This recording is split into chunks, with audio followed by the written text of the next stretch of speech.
नमस्कार, MP debate में आपका स्वागत है। मध्य प्रदेश के विजयपुर और बुधनी में चुनाव हो रहे हैं, उपचुनाव।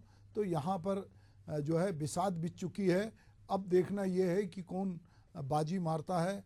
कांग्रेस चाहती है कि एक आध सीट उसकी झोली में आए और बीजेपी चाहती है कि जो उसकी जीत का सिलसिला है वो निर्बाध गति से चलता रहे। तो मध्य प्रदेश में उपचुनाव की बिसात बीत चुकी है। बीजेपी ने बुधनी में परिवारवाद से दूरी बनाए रखा तो कांग्रेस ने एक पुराने चेहरे पे दांव चढ़ाया है। मगर विजयपुर की बिसात दो बागियों में ही सामना होने वाला है।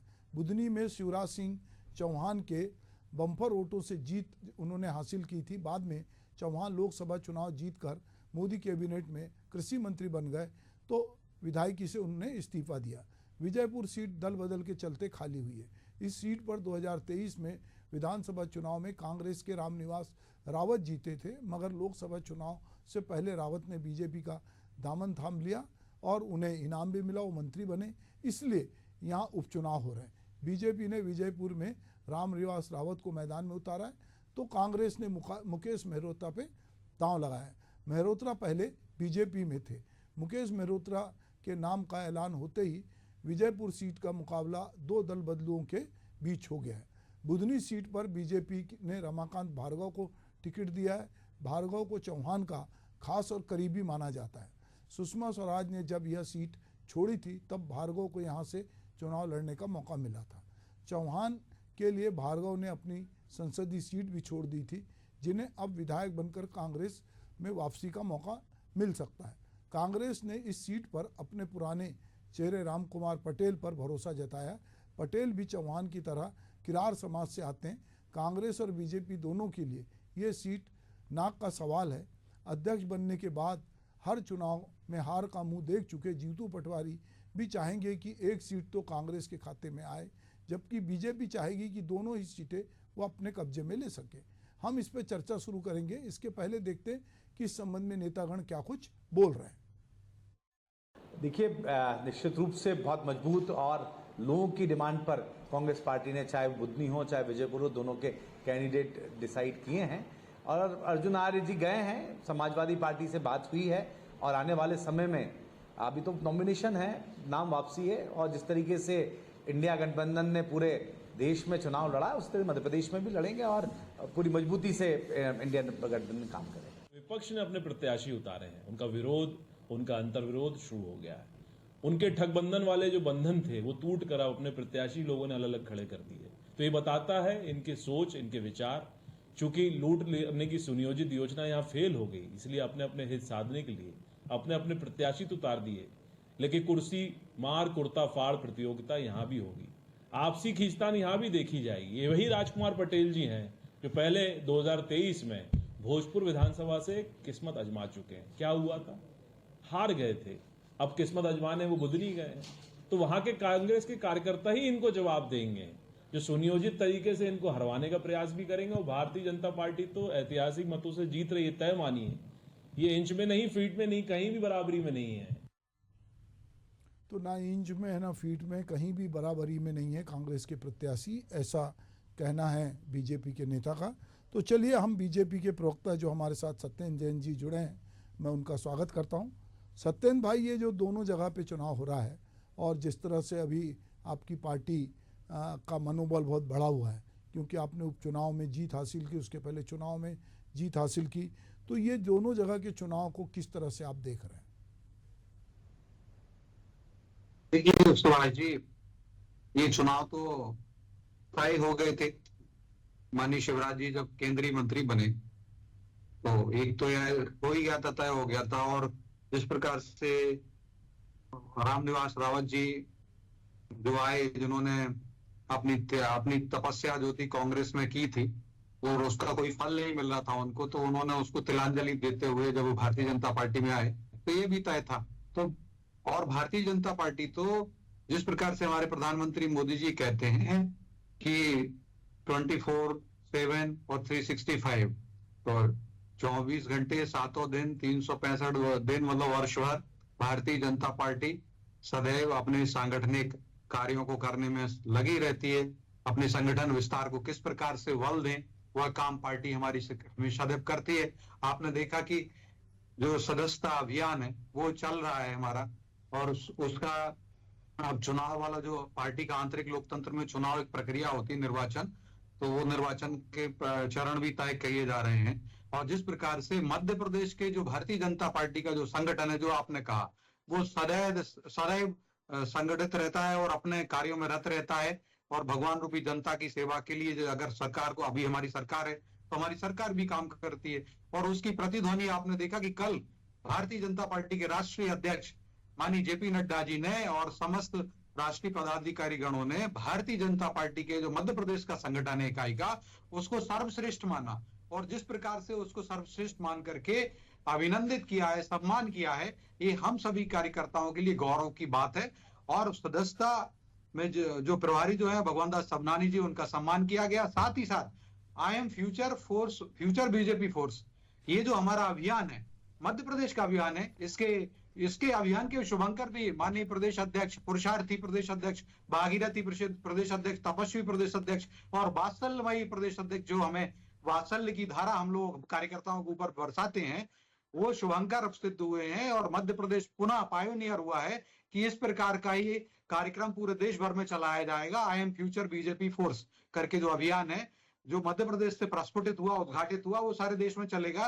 तो मैं वही कह रहा था कि भारतीय जनता पार्टी सदैव सतत कार्य करती है, और निर्वाचन चूंकि एक अंग है, संवैधानिक व्यवस्था है, उस संवैधानिक व्यवस्था में भारतीय जनता पार्टी विश्वास रखती है, और उसको अंगीकार करते हुए, चूंकि ये पता है, निसंदेह मैं कहूंगा कि बुधनी की जनता और विजयपुर की जनता भगवान रूपी जनता है, जो हम उस जनता को भगवान मान करके सेवा करते हैं, और जन कल्याण की, विकास की, जो हमने गंगा बहाई है, जो नर्मदा बहाई है, उस नर्मदा में बुधनी की जनता ने भी डुबकी लगाई है, अनेक योजनाओं का लाभ प्राप्त किया है। हमने वहां कल्याण के विकास की नई नई प्रतिमान स्थापित कर दिए, देवी लोक भी वहां बन रहा है।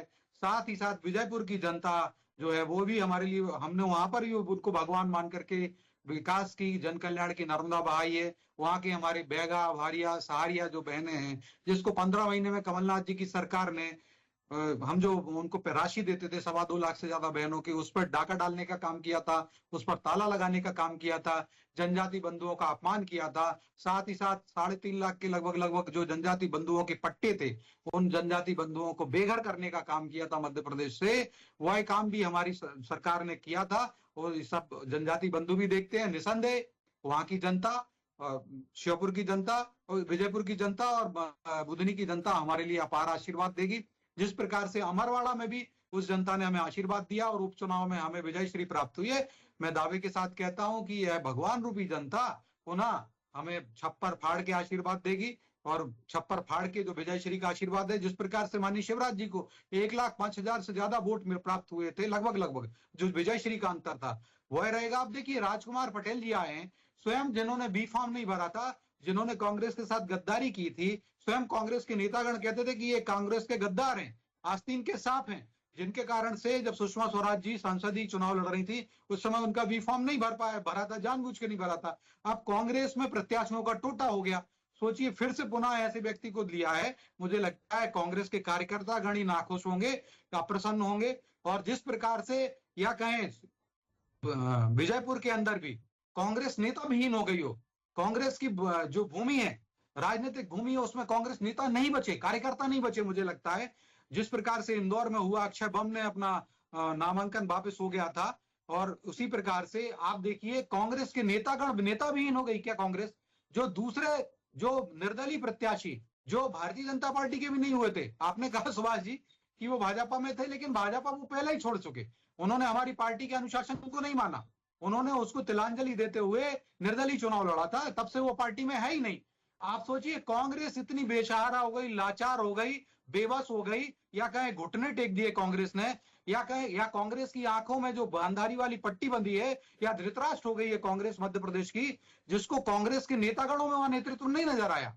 वहां पर कांग्रेस का एक नेता नहीं मिला ऐसा शक्तिमान सशक्त नेता, जिसका जनाधार हो, उस नेता को ही दे देते। आज ये उस व्यक्ति को दे रहे हैं जो कांग्रेस का कार्यकर्ता ही नहीं, अभी अभी आकर के सिर्फ अवसरवादिता के लिए। मुझे लगता है विजयपुर की जनता भी उनके साथ में उनको सही न्याय करेगी, अभी देखिएगा। और भारतीय जनता पार्टी को पुनः प्रचंड आशीर्वाद देगी। हमारे प्रत्याशी श्री रामनिवास रावत जी को पुनः विजयश्री का आशीर्वाद देगी। यही बुधनी में हो रहा है और यही यहाँ पर हो रहा है। और दूसरी एक और बात है, वो आगे के स्टेटमेंट में मैं कह दूंगा। जो आप रामनिवास रावत को लड़ा रहे हो, आप कह रहे हो कि कांग्रेस के पास टूटा है। आपने कांग्रेस का इतने पुराने विधायक को तोड़ के अपने साथ बुला के मंत्री बना लिया। अब कांग्रेस ने को जो आदमी मिला, कांग्रेस ने वही दांव आप पे भी खेला है। तो आप क्यों कह रहे हैं कि कांग्रेस के पास टूटा है? मैं जवाब दे देता हूँ। सुभाष जी, आपने प्रश्न किया, लेकिन देखिए अब सुभाष जी, ये कोई आज इलेक्शन हो रहे हैं तो आज नहीं आए हैं हमारे यहाँ लोकसभा चुनाव से पहले से वो आ गए थे। और लोकसभा चुनाव में भी उन्होंने भारतीय जनता पार्टी के जो यज्ञ रहा है, जो यज्ञ था, लोकसभा का यज्ञ महाकुंभ कहें, उस महायज्ञ में, अश्वमेध यज्ञ में 29-0 से जो विहीन हुई है कांग्रेस, उसमें रामनिवास रावत जी ने भी एक संविदा डाली थी, आहुति डाली। और जिस प्रकार से वो अब भाजपामय हो गए हैं, ये आज नहीं आए। अगर आज आते तो आप ये प्रश्न उठा सकते थे, लेकिन आप कांग्रेस में अंधकार है, कांग्रेस में असत्य भरा पड़ा हुआ है, कांग्रेस में लोगों को अपनी राजनीतिक मृत्यु नजर आती है। तो मृत्यु और मां अमृतम गमय का मंत्र हमने पढ़ा है, अस्तु मां सदगमय का मंत्र हमारे पुराणों में पढ़ा है। रामनिवास रावत जी ने उसको पढ़ा और जिन्होंने राम को नहीं माना तो वो आए हैं। आप देखिए, अगर चुनाव के समय आते, मैं वही कह रहा हूं, आप सुभाष जी ये बात कह रहे हैं, अभी देखिएगा कुछ दिनों में विरोध का सुहार आएगा और कांग्रेस ही कहेंगे कि कांग्रेस के नेता विहीन थी क्या विजयपुर में? एक ऐसा कांग्रेस का नेता नहीं है क्या? अरे धिक्कार है इस कांग्रेस पार्टी को, जो चुनाव के लिए सिर्फ अभी अवसरवादिता को तलाशते हुए किसी दूसरे जो निर्दलीय है, जो भाजपा का पुराना कार्यकर्ता था, भाजपा छोड़ के चला गया, उस व्यक्ति को दे रहे हैं। कांग्रेस में नेता नहीं है क्या? ये दिखता है। और अभी आपने बोला तो एक और बात सुनिए, ये कहते थे इंडी अलायंस हमारा, इंडी जो सनातन द्रोही इंडी, जो कसम खाते हैं सनातन को खत्म करने की, उस सनातन को। और अब बुधनी में क्या हो रहा है, अर्जुन आर्य जो हैं वो प्रत्याशी हो गए। आप सोचिए, लगता है अखिलेश यादव जी को वो कमलनाथ जी की बात बुरी लग गई, अखिलेश कहते रहे, या उन्होंने कहा कि, और वो जो हरियाणा में उनको टिकट नहीं दी, हरि के प्रदेश ने भी इनको जवाब दे दिया। हरियाणा में एक एक व्यक्ति हरि बन गया, भगवान बन गया, और उन्होंने महाभारत की भूमि से दिखा दिया भारतीय जनता पार्टी को, फिर से बता दिया ये असली पांडव है। चलिए आनंद जैन जी, आपने सत्येंद्र जी की बहुत सारी बातें सुनी, तो मैं चाहता हूं कि आप सिलसिलेवार अपनी बात रखें। मैं इनकी क्या बात का जवाब दें, ये बात कम करते हैं और कांग्रेस को गाली ज्यादा देते हैं।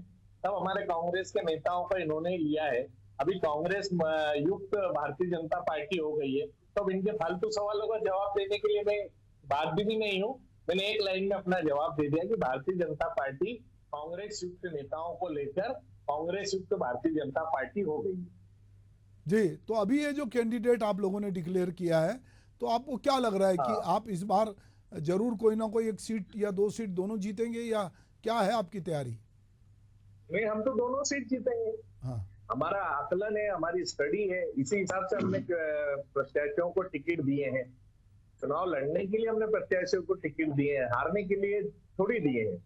हर पार्टी जीतने के लिए प्रत्याशी खड़ा करती है, पर हार और जीत का जो भी फैसला होता है वो जनतंत्र में जनता करती है। तो हम अपनी पूरी ताकत के साथ, पूरी रणनीति के साथ, पूरे बल के साथ, हम कार्यकर्ताओं के आशीर्वाद से, कांग्रेस पार्टी के जो फॉलोअर्स है उनकी ताकत के साथ हम चुनाव लड़ रहे हैं जी। पर जो टिकट आपने दी है, चाहे दोनों जगह बुधनी में चाहे विजयपुर में, उसको लेकर कहीं ना कहीं थोड़ा असंतोष दिख रहा है, या लगता है कि ये जो लोग थे आपके साथ पहले नहीं थे, और ये जो मुकेश पे आपने दांव लगाया है, या आपने राजकुमार पटेल पे दांव लगाया है, तो ये क्यों ऐसा हुआ कि ऐसे कार्यकर्ताओं में लग रहा है कि नाराजगी का भाव है? नहीं, कोई नाराजगी का भाव नहीं है। हमारी चुनावी रणनीति है। चुनावी रणनीति में जो आकलन होता है, जो सर्वे होता है, जो स्टडी होती है, जातिगत आधार पे बोले, जनता के मुद्दों को लेकर बोले, या वहाँ उनकी व्यक्तिगत छवि को लेकर बोले, तो कांग्रेस की सर्वे टीम ने जो सर्वे किया उसके हिसाब से उनको टिकट दिया। तो असंतोष वाली स्थिति तो है ही नहीं। पर मुझे ऐसा लगता है कि इन टिकटों से बीजेपी जरूर बेचैन नजर आ रही है। जो इनके प्रवक्ता जिस तरीके से अपना वर्जन दे रहे हैं, तो मुझे लगता है कि बीजेपी जरूर इससे परेशान है कि हमारे ताकतवर कैंडिडेट उनके सामने है जी।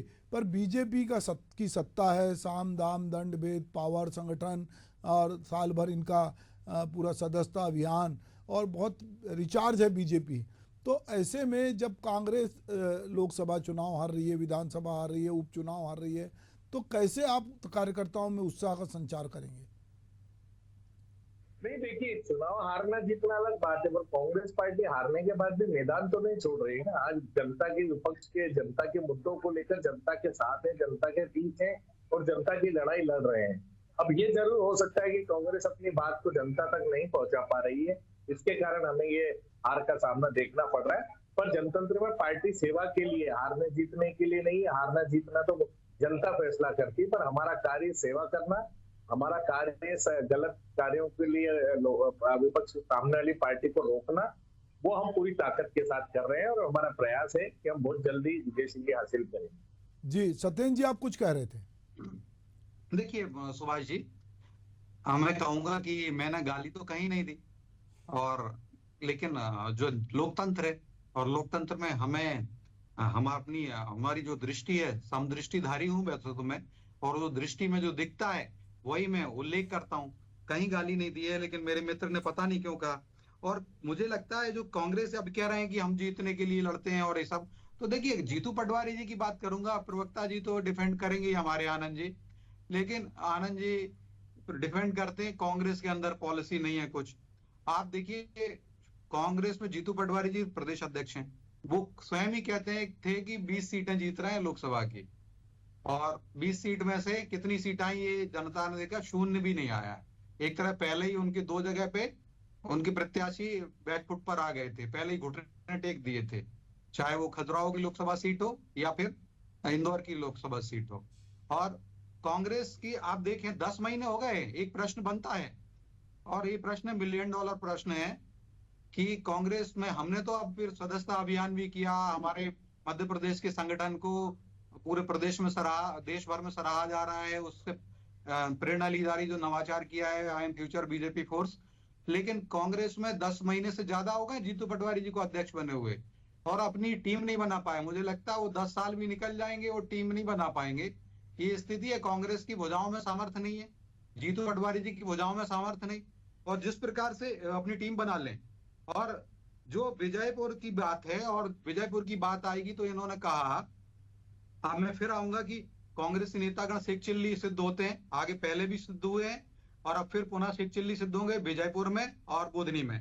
और साथ ही साथ जो जंडेल जी हैं, शब्दों का इस्तेमाल, जंडेल जी की बात, चलिए थोड़ा मैं एक काम करता हूं, चलिए मैं आप दोनों को रोकता हूं, मैं चलता हूं हमारे सहयोगी के पास। राकेश, ये विजयपुर और बुधनी में दोनों के कैंडिडेट डिक्लेयर हो गए हैं, और इंडी गठबंधन से भी कुछ लोग दूसरी पार्टी से भी चुनाव लड़ रहे हैं, लड़ने की कोशिश कर रहे हैं। तो क्या समीकरण बनता बिगड़ता दिख रहा है आपको? ये इस नाम के बाद किस तरह का उत्साह है या किस तरह का माहौल है? सुभाष जी, सबसे पहले हम बात कर लेते हैं बुधनी विधानसभा सीट की।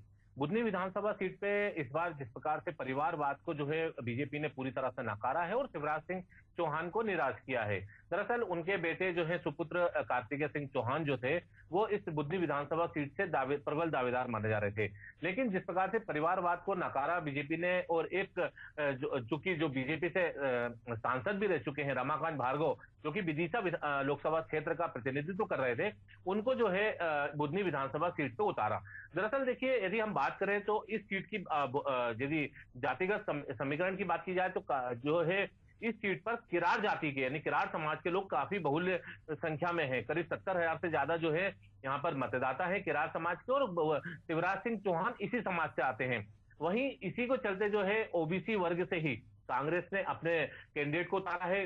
राजकुमार पटेल पूर्व मंत्री रह चुके हैं, पूर्व विधायक रह चुके हैं, 1993 के उन्होंने बुधनी विधानसभा सीट से ही चुनाव लड़ा था, और वहां से उसके बाद वो दिग्विजय सिंह मंत्रिमंडल में मंत्री भी रहे थे, स्कूल शिक्षा राज्य मंत्री।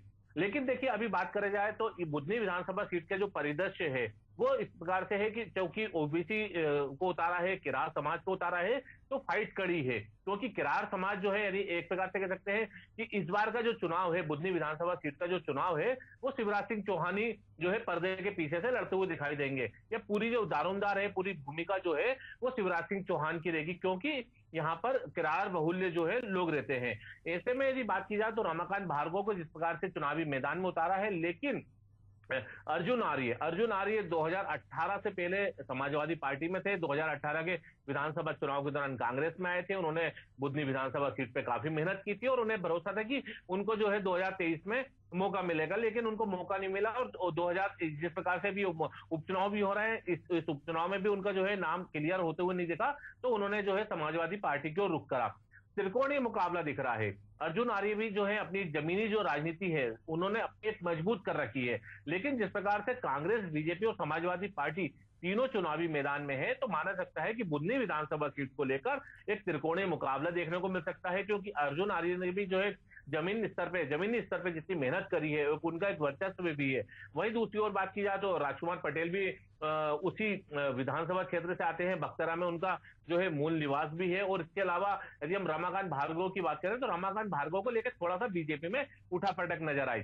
कल जो बैठक हुई थी केंद्रीय कृषि मंत्री शिवराज सिंह चौहान के निवास पे, तो वहां पर दो लोग नहीं आए। राजेंद्र सिंह राजपूत जो कि पूर्व विधायक थे 2005 से पहले, यानी जब शिवराज सिंह चौहान जो मुख्यमंत्री बन गए थे उसके बाद उन्होंने उनके लिए सीट छोड़ी थी, राजेंद्र सिंह राजपूत ने, उनको मौका नहीं मिला तो वो नाराज दिखाई दे रहे हैं। हालांकि बीजेपी के लिए हम उनको मना लेंगे। इसके अलावा बात की जाए तो एक जो है वन विकास निगम के अध्यक्ष भी रहे हैं गुरु प्रसाद शर्मा, वो भी इस बैठक से नाराज दिखे। हालांकि बीजेपी कह रही है कि हम ये पूरा सामंजस्य संभाल लेंगे। अब ऐसे में जो इंडी गठबंधन जो दिख रहा था कि विजयपुर में, वो बुधनी में क्यों नहीं दिखाई दिया, तो ये एक कांग्रेस के सामने थोड़ी सी चुनौती जरूर दिखाई देगी। हम विजयपुर की बात कर लेते हैं। विजयपुर में जिस प्रकार से मुकेश मल्होत्रा को चुनावी मैदान में उतारा है, इसके अलावा हम बात करें बीजेपी से रामनिवास रावत की।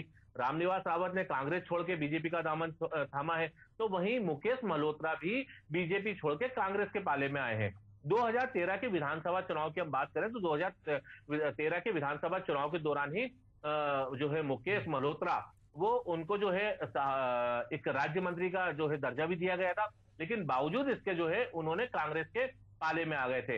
हालांकि अभी बात करें हम पूरे विजयपुर विधानसभा सीट की बात की जाए तो कांग्रेस से मुकेश मल्होत्रा है। तो वहीं दूसरी ओर हम बात करें तो जो अंदरूनी जो खींचातानी चल रही है, जो सीताराम आदिवासी, चूंकि वो बीजेपी से अपना टिकट चाह रहे थे, लेकिन बीजेपी ने उनको शहरिया विकास प्राधिकरण का जो है अध्यक्ष बना के, उपाध्यक्ष बना के उनको जो है राज्य मंत्री का दर्जा देकर उनको चुपचाप बैठा दिया।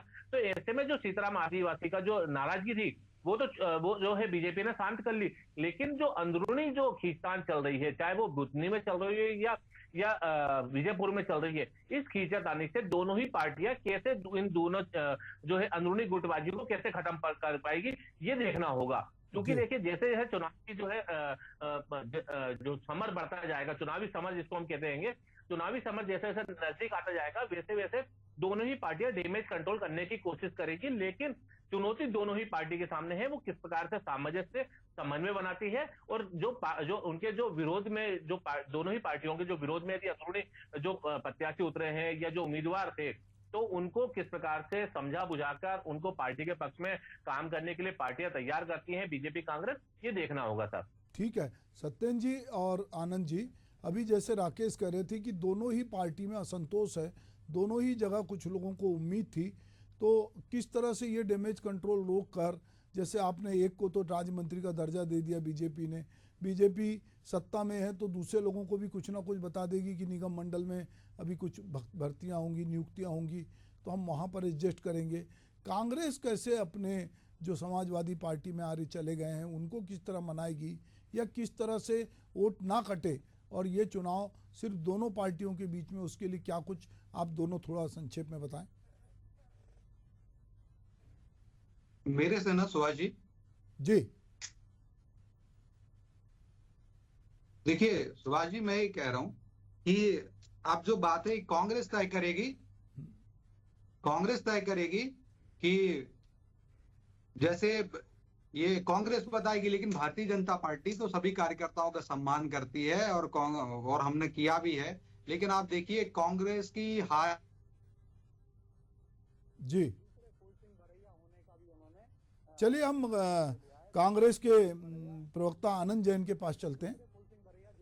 आनंद जी। देखिए सर, क्या है चुनाव में, आप पूछिए सर। जी जी, हाँ हाँ। कांग्रेस में नहीं, कोई भी राजनीतिक पार्टी हो, उसमें जब टिकट बंटवारा होता है तो सभी में थोड़ा थोड़ा असंतोष कहीं ना कहीं होता है, क्योंकि हर आदमी को टिकट तो पार्टी दे नहीं सकती। तो मुझे नहीं लगता कि ठीक है, आदमी का टिकट मांगने का अधिकार हर पार्टी में हर व्यक्ति को होता है, और वो मुझे लगता है कि कांग्रेस के लिए कोई बहुत तकलीफ वाला काम नहीं है। हम लोग इसको आराम से मैनेज कर लेंगे, समझा बुझा के या कुछ भी बात करके। हमारे सीनियर जो लीडर्स हैं वो उनसे कम्युनिकेट करके उस असंतोष को रोकेंगे, क्योंकि ये हर जब भी टिकट बंटवारा होता है तो हर विधानसभा में, हर लोकसभा में, हर चुनाव में ये सब चीजें होती है। तो राजनीतिक पार्टियों का ये एक आवश्यक हिस्सा है और ये होता है, और उसको हम लोग मैनेज भी करते हैं और आज तक करते आए हैं। तो इसलिए हमें उसमें कोई संशय की स्थिति नहीं दिखती। पर भारतीय जनता पार्टी के लिए यहाँ खतरे की घंटी जरूर है, क्योंकि उनके जितने लोग हैं उन्हीं में असंतोष है, जैसा राजकुमार जी ने बताया, विजयपुर में जैसा शंकर राजकुमार जी ने बताया। बाबूलाल तो जंडेल है, बाबुल सिंह जंडेल जी, उन्होंने ये बीच शंकर में भगवान बोलते हैं शंकर का सर, मेरे विरोध को कर समझ दिया। में नहीं आता है। नहीं, बीच में ये आपको भगवान बोलने की का बात अधिकार करते है, हैं। मेरे यहाँ मेरा पे ये थोड़ा कहना है, आप अपनी स्ट्रेटेजी पे काम करिए, नहीं, कांग्रेस नहीं। अपनी स्ट्रेटेजी पे काम करती है। आप कांग्रेस को लेके क्यों बात करते हैं? नहीं, आपने नहीं, क्या आप वो तो- बताइए ना। आप तो बाबू आप जंडेल की कांग्रेस के स्ट्रेटेजी ऊपर पे काम उंगली करते उठाने हो। वाले कौन होते हैं? बाबू आप जंडेल जो शेख कहते हैं वाली बातें शंकर करते के हैं, भगवान आप शंकर को गाली बक रहे हैं, आप किस और हम चैनल तो पे भगवान बैठ के शंकर को चिल्ली बोलते शब्द का हैं इस्तेमाल करते हैं? कि मैं थोड़ा शंकर सा का विवेक वह क्रोधानल रखिए। कर सकता क्या जगती मुद्दे छाड़ हैं? छाड़, आप डमरू की वह तरीका नहीं ध्वनि हो बात जिसमें करने का, नचता भीषण संसार। तो कांग्रेस कांग्रेस सही है, शंकर द्रोही है, कांग्रेस कांग्रेस शक्ति द्रोही है, कांग्रेस राम द्रोही है, कांग्रेस सनातन द्रोही भी नहीं है। नहीं, पर सत्येंद्र आनंद जी कांग्रेस जी अब आप ये कांग्रेस को कब तक ये सर्टिफिकेट बांटोगे कि वो सनातन विरोधी है, वो राम विरोधी है? अरे भाई, कांग्रेस में भी उतने ही राम सुभाष जी, को मानने वाले। नहीं सुभाष जी, कांग्रेस को सर्टिफिकेट बांटने वाले बाबू सिंह जंडेल जी हैं, उनके विधायक हैं, और कांग्रेस की भुजाओं में सामर्थ्य नहीं। अभी उन्होंने भगवान शंकर के लिए गालियां बकी, आप शब्द दिए हैं, और ये सभी कांग्रेस वाले क्षमा याचना कर रहे देखिए, ये हैं। सब्जेक्ट मैं वही ही तो नहीं कह रहा डिबेट का, हूँ। इनको समझे कि नहीं क्या कि बात कर रहा हूँ, क्या बात सनातन करना द्रोही है। चाहिए। अरे शर्मा इनको नहीं चाहिए तमीज ही नहीं है आनंद जी, बात आपको करने की। क्षमा मांग लेना चाहिए। बात तमीज किस तो विषय पे कांग्रेस हो रही को है, नहीं बात है, किस विषय पे तमीज कर रहे हैं? बाबू सर, सिंह इनको जंडेल को बोलने नहीं की है। समझ क्या है? जो ये बाबू ट्रेनिंग है जंडेल क्या कह है? रहा है, विधायक हैं, कह रहे अरे हैं अभी कि इस चुनाव शपथ में ली भारत- विधायक पद की, आ- सर्वपंथ संभाव की पत्रकार शपथ महोदय ली। प्रश्न वो क्या पूछ हमारे रहे हैं और हिंदू आप धर्म जवाब के क्या दे देव रहे हैं? महादेव हैं, देवों के देव महादेव भगवान सुभाष जी, आप शंकर, इनको रोकिए वही ना। विजयपुर से गालियां बक रहे हैं, कितना उसी बोलते हैं, विजयपुर की बिना काम का धरती बोलते से हैं, गाली बक रहे हैं। बकवास कर रहे हैं ये सब बातों की। भैया चलिए, कोई बात मैंने नहीं, सुभाष जी हम को इस बोले बात जवाब को दिया है, बकवास मैं तो आप कर रहे हो। दोनों जैन बकवास- बंधुओं से कहूंगा, सत्येंद्र जी और आनंद जी, चूंकि समय खत्म हो रहा है और ये बहस कभी और करेंगे। अभी तो चुनाव है, देखेंगे हम 23 तारीख के पहले, और इस पे बातचीत करेंगे। आप लोग मेरे साथ इस डिबेट में शामिल हुए, आपका बहुत बहुत धन्यवाद। नमस्कार।